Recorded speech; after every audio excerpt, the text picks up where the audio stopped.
Take a look at what the king himself, Billy Mitchell, has to say. I originally didn't plan to create a video relating to Karl Jobst. I felt the judgment spoke for itself. However, after Karl Jobst' response video and a few other statements by him, I feel compelled to speak. I also feel that this video provides a good opportunity to correct a few past claims by Karl Jobst. But first, Ricky's world famous sauce is running a sale. Get 10% off all sauces at rickysauce.com using the discount code. Firstly, Mr. Jobst claimed that he couldn't disclose the subject of the lawsuit to his viewers is false. Yeah, I mean, we all speculated on that back in the day, back when we first saw this. But I guess since he is the, the plaintiff? He was the one to open this case. Then he'll have more insight on what Karl Jobst was allowed to bring forward and what he wasn't allowed to bring forward. And he can also possibly even criticize whether or not Karl Jobst was being deceptive about what he could talk about. Because he could then, I don't know if he's about to argue. I don't know if he's about to argue whether it would have actually been a weak, whether it would have actually jeopardized his defense in court or not. Which is the document that I filed in court to sue Mr. Jobst, in which I clearly set out why I was suing him, is a matter of public record. This means anyone in the world can go down to the court. Yeah, that's true. And people were corroborating this as well. Because there were some people in regards to the Karl Jobst case that were like, yeah, I understood that this was going to be the case since a long time ago. Because we read the complaints. Because they are a matter of public record. And asked. But very, very few people were actually inclined to go out of the way to read it. They just went to his GoFundMe and donated under the idea that he was being wrongfully sued for calling him a cheater. And as a matter of fact, when you go down like the line of tweets during that date when he announced that he lost, everybody was like, wait, I thought this was about cheating. How did you lose a case about claiming that somebody was a cheater? And even in the court documents, which I read through, by the way, in the court documents, the court even states that, yes, Billy Mitchell does have a reputation of being a cheater. However, that's not what this lawsuit is about. The lawsuit is about claiming that Billy Mitchell was responsible for the death of a person known as Apollo. For a copy. I'll only buy an energy drink, which I don't have at my availability right now, if somebody donates to me. Asked to supply that document to them. I essentially published that document to the world at large, and as such, I could not possibly claim that Mr. Jobst or anyone else had defamed me if, for example, they sent a copy to their fans so they could understand the dispute and know what it was about. He also could have done this by acknowledging what he said was false and given a genuine apology. Australian law clearly states that an apology is not an admission of guilt. In a 2019 case, the Supreme Court of Queensland stated at paragraph 17, the fact that the defendant wished to contest that their publication conveyed the defamatory meanings contended for by the Wagners was not a good reason to continue to refuse to issue a public correction, retraction, or apology. The law has long recognized. Essentially what they're stating here, and what the court decided is that regardless of whether or not Karl Jobst was waiting on a confirmation for the claims that he made, it's pointless because his immediate course of action should have been to retract the information, at the very least, that he put out alleging that Karl Jobst was responsible for the death of Apollo. Because part of Karl Jobst's reasoning as to why he didn't immediately retract the claim after Keemstar brought it to his attention was because he was waiting on confirmation from Apollo's brother. The defendant may formulate such a statement while not admitting that the meanings. And the confirmation, by the way, was in regards to whether or not Apollo received a sum of money, or whether Apollo or not paid Billy Mitchell a sum of money, which then compounded into Apollo being significantly more stressed, significantly more depressed, and then giving up on his life. Were in fact conveyed. Secondly, Mr. Jobs' defense that his GoFundMe campaign intended to crowdfund for a second potential lawsuit. I say this based upon 3 facts relating to Mr. Jobs' financial situation at the time of his GoFundMe campaign and the timing of his GoFundMe campaign. To start, I'll state these 3 facts and then place them into context for everybody. 1. Notch, the creator of Minecraft, funded the early and late stages of Mr. Jobs' legal defense, but he did not fund Mr. Jobs for a time in the middle of the case. Here's the clip of Mr. Jobs himself explaining how this happened. Good. I had some good news recently. It hasn't fully come. I haven't gotten the money yet. But right at the beginning of the lawsuit, right, Notch, the creator of Minecraft, Yeah. he made a tweet saying, "Hey Carl, I'm going to pay your legal bills. I'll pay all your legal bills." And I'm like, "Hell yeah, that's awesome." And then I messaged him and I'm like, "Are you sure about that, man? You sure you want to pay my legal bills?" He's like, "Yep, I want to go through with it." Yeah, but that's because I'm pretty sure Notch was under the assumption that it was going to be a slam dunk case in regards to Billy Mitchell fighting a frivolous lawsuit in regards to him being called a cheater. He got me in contact with his manager, and then she started paying my legal bills. And like 3 months in, the manager's like, "We want to stop supporting you." For context, the lawsuit started in September 2021. 2. Mr. Jobs exhausted the money that Notch gave him in or about May of 2022. And he then offered to settle the case. Mr. Jobs said this himself on October 9th, 2024 in the comment sections of a YouTube video. I'll read the relevant parts. In May 2022, I made a settlement offer. Originally, when I made the offer, I had spent nothing because Notch was paying. As you can see here, Karl Jobst, given that you are hell-bent on making so many videos that I think I will just set the record straight. In May 22nd, I made a settlement offer. Billy declined.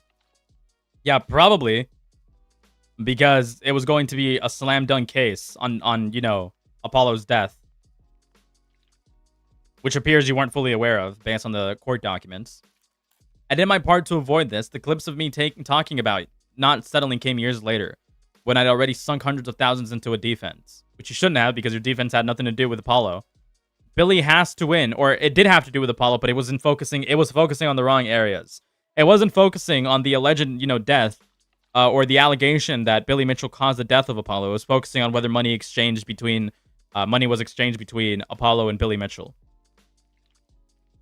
this isn't me acting as if I know. Billy has to win and win a lot more than $1 for the court to award him cost. Settlement offer was never made public. I won't say the amount at the moment. Originally, when I made the offer, I had spent nothing because Notch was paying. It was a good option for me at the time, as I wanted to avoid everything that has happened after, but you showed like a reckless disregard because you didn't take down, or it took you a couple of weeks, if I recall correctly. This or maybe a couple of days to take down the segment that was asked of you from your video. And then you edited it back in. And then you took it down again. If Billy wins, he would need to win more than my settlement offer to actually win. If Billy loses, the fact that I offered and like look at this like ego that he has as well. Look at this like hubris. I'm not paying for it. Somebody else is paying for it. So if he actually wants to fucking rape me, then he would have to fully penetrate my ass instead of fucking penetrating somebody else's ass who's taking the fucking brunt of the force for me. Is essentially what this guy's saying. Mr. Jobs' legal bills. These are his words. Like, does this guy have no empathy for the people around him? Does he not have any empathy that Notch is like paying hundreds of thousands of dollars out of pocket to help him out? 3. What a gross 6 individual. months of silence passed between Mr. Jobs receiving the correspondence concerning a potential second lawsuit and then him opening his GoFundMe campaign. Now I'm going to place these 3 facts into the overall context. On May 10th, 2022, Mr. Jobs published a video about me that led my lawyers to send a concern notice to his lawyers. On May 22nd, 2022, Mr. Jobs and I were scheduled for mandatory mediation in the already existing lawsuit, one and only lawsuit. Before the mediation, my lawyers emailed his lawyers a copy of a legal complaint related to the concerns notice, and my lawyers said that I would proceed with the complaint unless the current lawsuit resolved at the mediation. The current lawsuit did not resolve, but I chose not to begin a second lawsuit, even though my lawyers felt that the second claim was meritorious. No further developments occurred after May 22nd relating to that concerns notice and the complaint emailed to Mr. Jobs' lawyer. The complaint was not filed. The complaint was not served. My lawyers did not email Mr. Jobs' lawyers after the mediation to request. Which is another big point of contention, which is something that a lot of people were questioning Karl Jobst for, because he made it seem as if the GoFundMe was for the first lawsuit, but it was determined somewhere along the line that it wasn't actually a lawsuit that was filed. Or at least it was speculated that it wasn't actually a lawsuit that was filed. It was a, what's the word that I'm looking for here? It was a notice. It was a notice. So the GoFundMe would have been deceptive the entire way through. That he accepted service of a... Because he's also, like, Karl Jobst also made it out to be in his response that the GoFundMe was not deceptive because it was meant for the primary lawsuit, which was then later merged into a secondary lawsuit. Second lawsuit. Which doesn't appear to be the case. It was complete silence. And as I showed earlier, at this time, May 22nd, 2022, the funds that Mr. Notch gave to Mr. Jobs ran dry. In July of 2022, Mr. Jobs submitted an application to the court of what effectively amounted as a Hail Mary attempt to dismiss the lawsuit. That didn't pan out for him. For the sake of brevity, I'll continue on, but I'll leave an explanation of that application in the description of the video. By the time Mr. Jobs had lost his financial backing from Notch's money... Explanation. In July 2022, Mr. Jobst filed an application to the court to order me to pay securities for costs in the litigation. Securities for costs is effectively collateral for a potential order to pay the opposing party's legal costs in the event that the court enters such an order. To be clear, the funds are held by the litigant's law firm and is not paid to the opposing party. In Queensland, Australia, a litigant residing outside of Australia and without property in Australia may be ordered to pay securities for costs to provide a good faith gesture. The party can and will pay the opposing party's legal costs in the event that the litigant loses the case. So Karl Jobst was like clamoring in fear that he might have lost the case from the very beginning. So he fuck, dude. In November 2021, Mr. Jobst requires that I provide securities for costs in the litigation. I agreed and proposed $50,000. Mr. Jobst agreed with this amount. However, in June 2022, Mr. Jobst asked for an additional $50,000. No facts or circumstances changed in the case to justify this request. I viewed the request as entirely bad faith behavior and refused.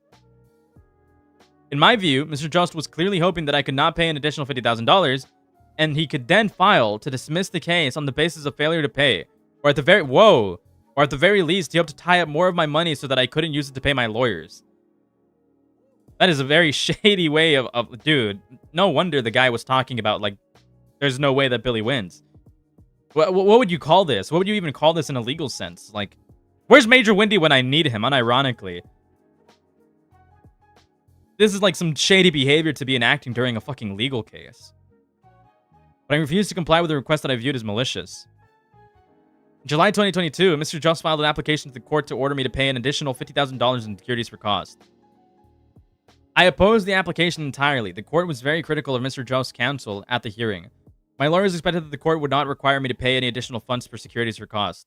Ultimately, the court ordered me to pay an additional $15,000. I paid the case and proceeded. You all know how that ended. Yeah. He was exhausted. He had failed to dismiss the case. He needed money, and he needed money now. But he knew his viewers may not open wallets if he was transparent about the true subject of the lawsuit. Here's what he does. On November 4th, 2022, he reaches back 6 months to May of 2022, pulls out an old legal correspondent that never received follow-up. I find it incredibly ironic and, like, hilarious in a way that in the last couple of months, when it has come to cases involving somebody who is seen as highly credible, in this case Karl Jobst, and then somebody who seems as highly non-credible, in this case Billy Mitchell, like the roles reverse when the details start like coming out from the cracks.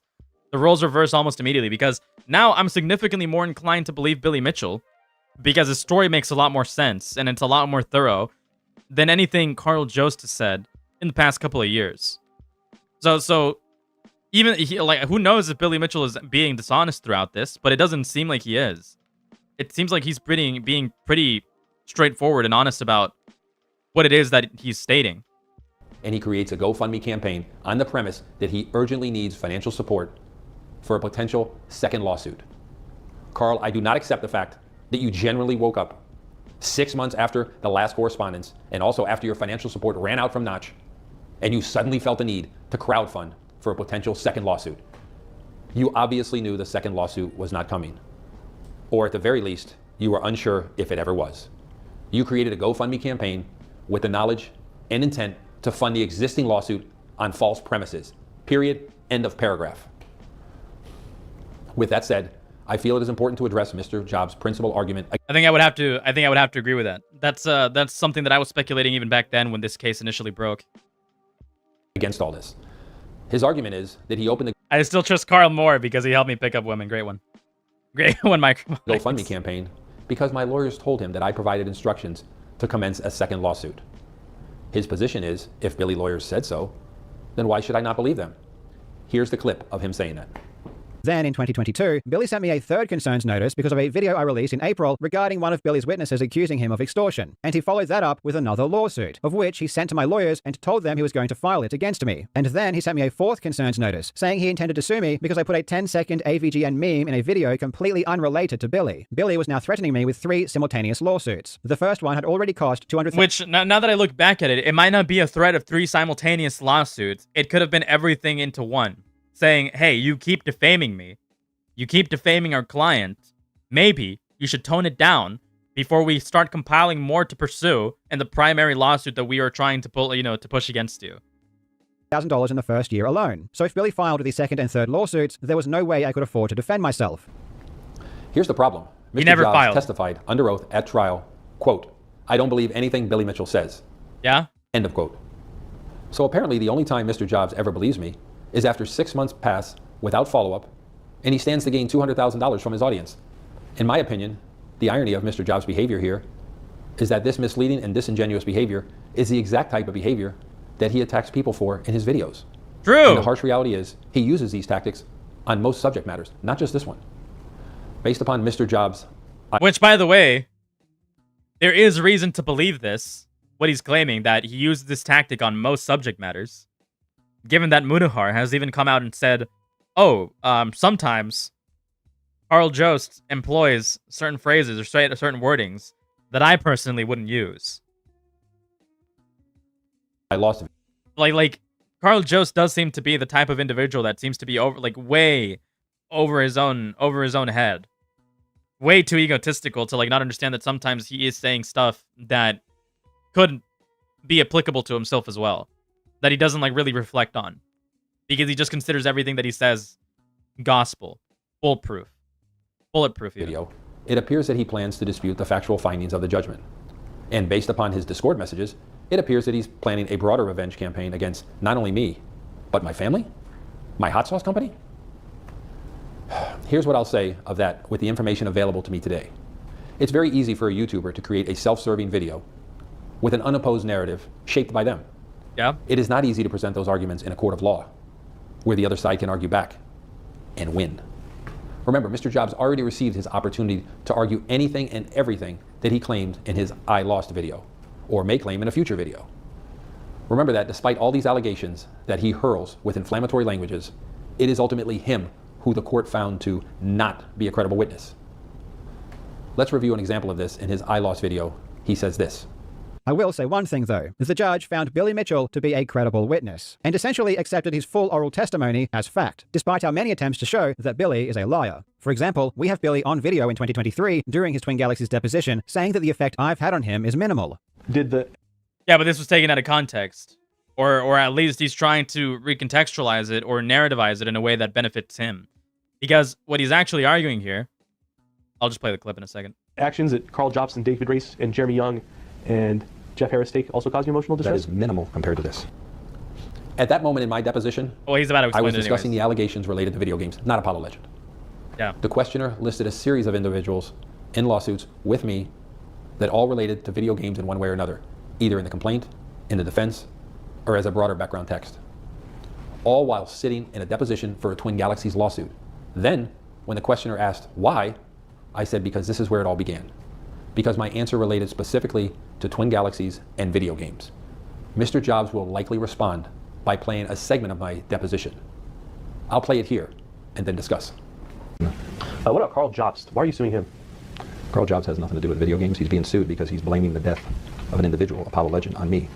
Are you suing him for defamation for making that claim? Has nothing to do with video games. And he's and Karl Jobst is trying to narrativize that clip that he took out of context to make it seem as if Billy Mitchell could care less about what it is that Karl Jobst has said, when the reality is that no, he cares very much about the claims that are being brought forward. The claim specifically in regards to the death of Apollo Legend, not in regards to cheating or video games. These two clips of my deposition were two entirely different lines of questioning that occurred hours apart. In the first clip, my answer related to multiple individuals across lawsuits connected to video games in one way or another, including Mr. Jobs, but not only Mr. Jobs. In the second clip, my answers concerned specifically Mr. Jobs and the amputations in my complaint against him. So that raises a very important question. That raises a very important question in all of this. Did Karl Jobst not watch the entirety of this and then handpicked something that benefited his narrative, or did he watch all of it with the intent to utilize something there to fit his narrative out of context, which would be like a very, very dangerous lie to bring forward? Context is everything.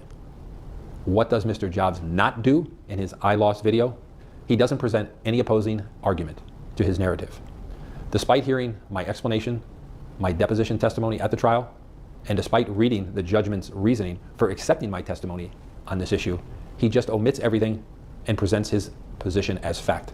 This tactic of omitting inconvenient information to his desired narrative is common in Mr. Jobs' videos generally, not just the videos about me, all of his videos.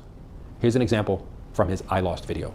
To be clear, though, I never said Billy caused Apollo's suicide, nor have I ever believed that. No one is responsible for Apollo's decision. Which again brings in there's going to be so many cases like this. It also brings into question the validity of everything that he argued, or everything that he presented against the completionist. I mainly care about Karl Jobst being a malicious fraud in a legal sense, and getting involved in a lawsuit that, I want to say, pilfered money. Would pilfered even be the right word? I don't think so.